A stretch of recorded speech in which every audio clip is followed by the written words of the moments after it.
Bismillahirrahmanirrahim. Assalamualaikum warahmatullahi wabarakatuh. Pada kesempatan kali ini kita akan membahas mengenai pemecahan masalah matematika menggunakan strategi menyatakan kembali masalah. Sebelum pada pembahasan, penjelasan juga diskusi dan mengisi soal, izinkan kami memperkenalkan diri terlebih dahulu. Kami berasal dari kelompok 6 yang beranggotakan Adit Yuliani, Ani Fitriani, dan Dina Nisa. Langsung pada penjelasan. Strategi menyatakan kembali masalah dapat dilakukan dengan A. Melihat perbedaan antara beberapa sudut pandang atau perspektif. B. Memisalkan atau menyederhanakan masalah. C. Memeriksa kembali masalah asli yang ekuivalen. Jika hasilnya telah sesuai, jawaban permasalahan itulah yang diinginkan. Penguasaan prinsip-prinsip dasar dalam pemecahan masalah harus benar-benar ditaati untuk menyelesaikan masalah yang berkaitan dengan menyatakan kembali masalah. Masalah yang akan diselesaikan dilihat kembali satu persatu, kemudian dicocokkan dengan rumusan masalah yang sebelumnya.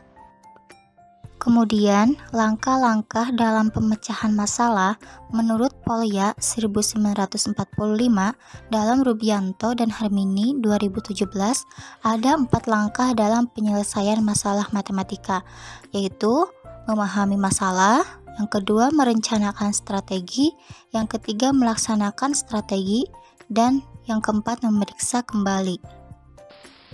Nah, sekarang kita memasuki contoh soal yang pertama.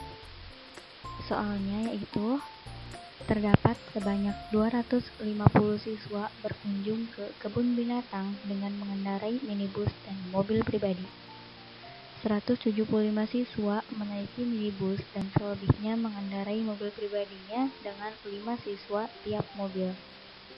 Pada perjalanan pulang, setiap mobil pribadi diisi oleh 9 siswa.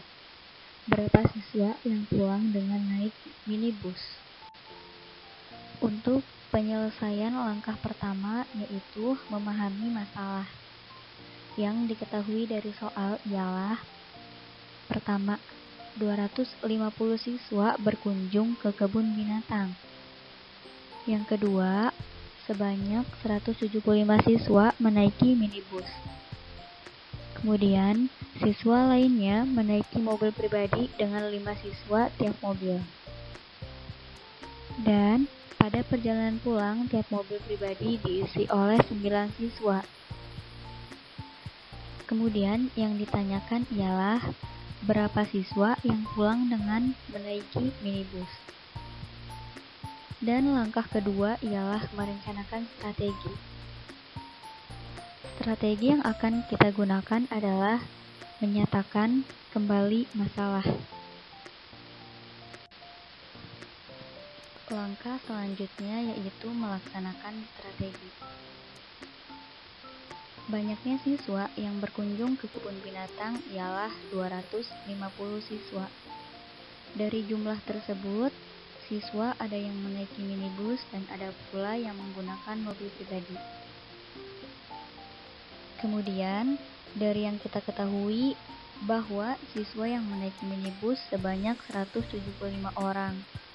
Jadi, kita dapat mengetahui jumlah yang menggunakan mobil pribadi yaitu dengan cara jumlah seluruh orang yang ikut dikurangi dengan jumlah orang yang menaiki minibus, yaitu 250 dikurang 175 sama dengan 75 siswa. Dan yang kita ketahui juga bahwa setiap mobil pribadi diisi dengan 5 siswa dan jumlah yang menaiki mobil pribadi sebanyak 75 siswa. Maka kita dapat mengetahui jumlah mobil pribadi yaitu dengan cara jumlah siswa yang menaiki mobil pribadi dibagi dengan jumlah isi setiap mobil, yaitu 75 dibagi 5 sama dengan 15 mobil pribadi. Kemudian, pada perjalanan pulang, yang menaiki mobil pribadi berubah menjadi 9 siswa tiap mobilnya. Sehingga siswa yang menaiki mobil pribadi sebanyak 15 kali 9 sama dengan 135 siswa. Jadi, sisanya yang menaiki minibus sebanyak 250 dikurang 135 sama dengan 115 siswa.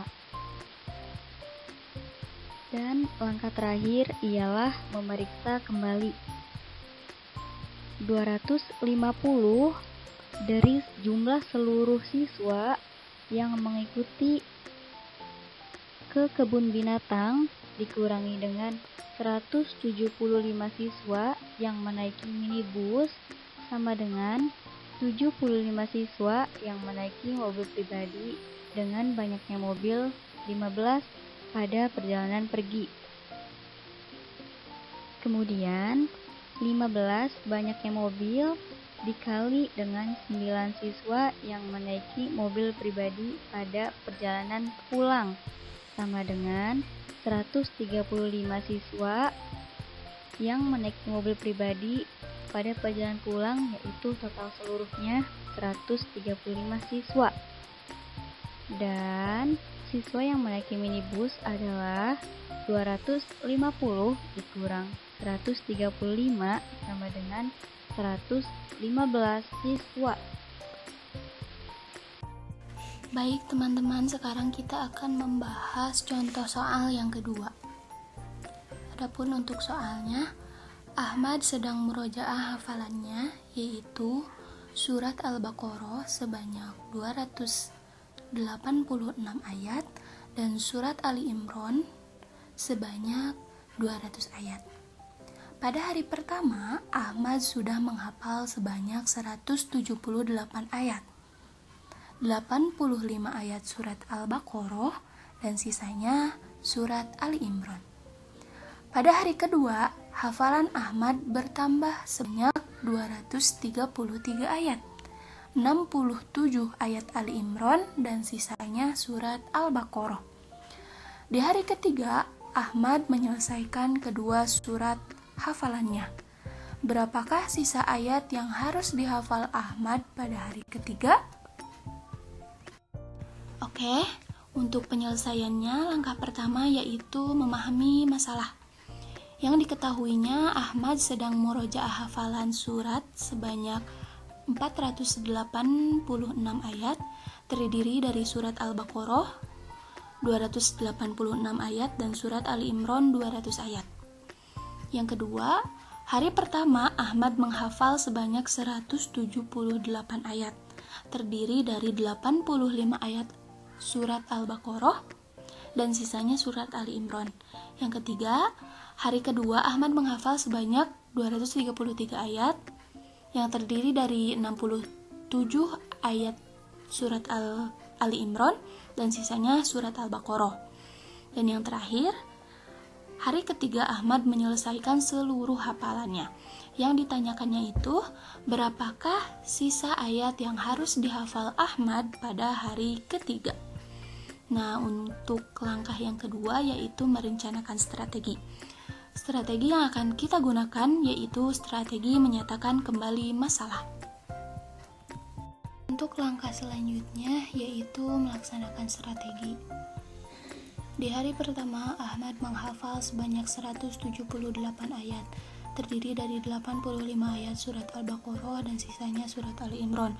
Untuk mengetahui berapa ayat surat Ali Imran yang Ahmad hafal di hari pertama, kita dapat melakukan operasi pengurangan dari angka yang telah diketahui, yaitu 178 dikurangi 85, sama dengan 93 ayat surat Ali Imran yang Ahmad hafal di hari pertama.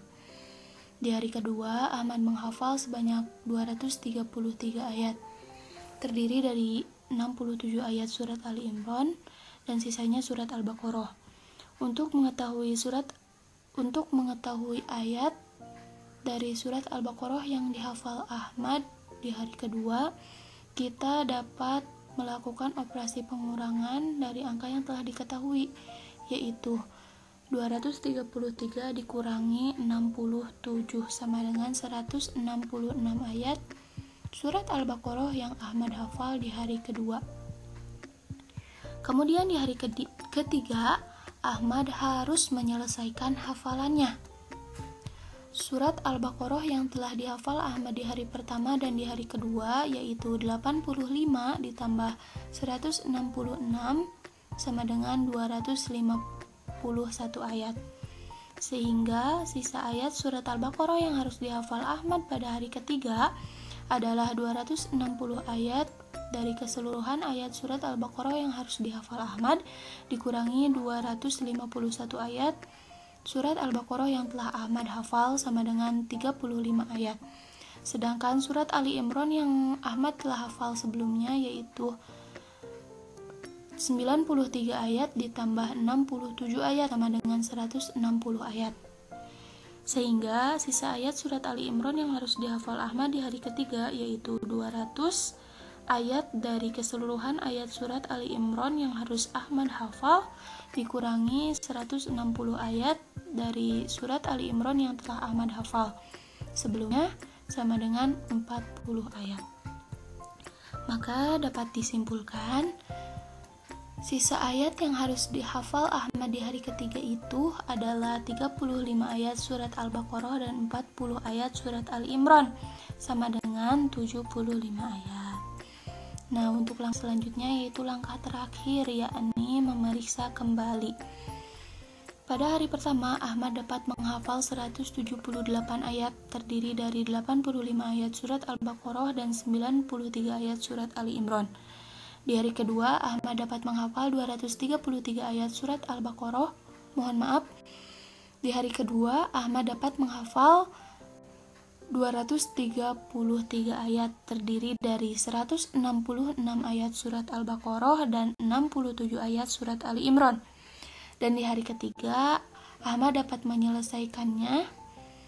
Ahmad menghafal sisa ayat yang harus dihafalnya yaitu 75 ayat terdiri dari 35 ayat surat Al-Baqarah dan 40 ayat surat Ali Imran. Untuk memvalidasi jawaban yang telah ditemukan, kita dapat menambahkan satu persatu ayat yang telah hafal, yaitu 178 ayat ditambah 233 ayat ditambah 75 ayat sama dengan 486 ayat surat yang telah surat Al-Baqarah juga surat yang telah Ahmad hafal. Berikut merupakan soal yang telah kami buat untuk teman-teman kerjakan. Adapun untuk soalnya akan saya bacakan terlebih dahulu. Kereta A jalur Surabaya Madiun berangkat dari stasiun Madiun pada pukul 14.00. Waktu yang dibutuhkan setiap kereta untuk sekali jalan tepat 4 jam. Selama perjalanan dari Madiun ke Surabaya, kereta A akan bertemu dengan banyaknya kereta shuttle yang lainnya dengan arah yang berlawanan. Jika kereta selalu berangkat tiap 1 jam dari masing-masing kota, maka ada berapakah banyak kereta yang bertemu dengan kereta A? Sebelum mengerjakan, apabila ada yang ingin ditanyakan, boleh ditanyakan. Namun apabila tidak ada yang ditanyakan, selamat mengerjakan. Terima kasih ya teman-teman telah menyimak penjelasan dari kami. Mohon maaf apabila banyak sekali kekurangan. Sekali lagi terima kasih. Wassalamualaikum warahmatullahi wabarakatuh.